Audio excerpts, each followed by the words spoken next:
But my biggest accomplishment is being willing to give myself 1,000 second chances. And every time I got to 999, I pressed reset. Yeah. I didn't ask permission. I gave notice. Yeah. At some point, I have to stop asking, can I be great? Can I be brilliant? Can I be okay and still be accepted?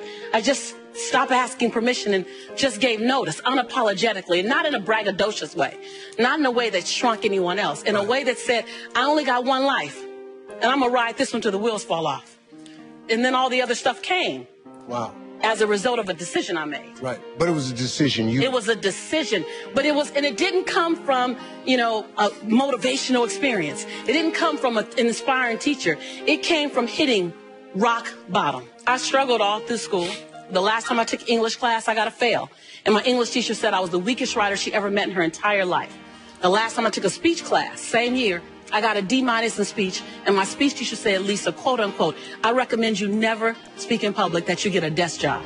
So that was the beginning of my life. That was my 19-year-old experience. And when my son was 8 months old, I went to the ATM to get $20 out the bank because I didn't have any Pampers for him. And in order to get $20 out, you got that $20 in. I had $11.42. And I still can't tell the story without getting emotional because it's my story. Mm-hmm. For 2 days, I had to wrap my son in a towel. But something happened, Steve, in those 2 days. I was at rock bottom. I was broke, and I was broken. Inglewood, California. My son laying on his back at 8 months. I have a towel over him, and I have my hand on his stomach saying, don't you worry, Jelani. Mommy will never be this broke again. And I made a decision. I was bankrupt. And every stinking thinking I had, I was bankrupt in trying to protect my pride. I was bankrupt in trying to be all that in a bag of chips and a bowl of grits falsified. I was bankrupt in trying to not ask anyone for help. I was bankrupt in everything that was holding me and keeping me where I was.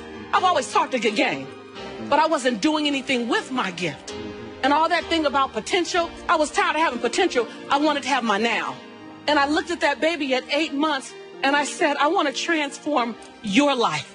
Because you didn't ask to come into this chaos. As an African-American male child in South Central Los Angeles, with a single mother whose father's in prison, he had a 66% chance of going to prison himself. Not on my watch. Not on my watch. So if I have to be willing to drastically transform myself so that I can become the woman that I know I can be. Right. And that's what I began to do. I was radical. I realized I couldn't grow with people who were struggling like me. That whole, I don't want to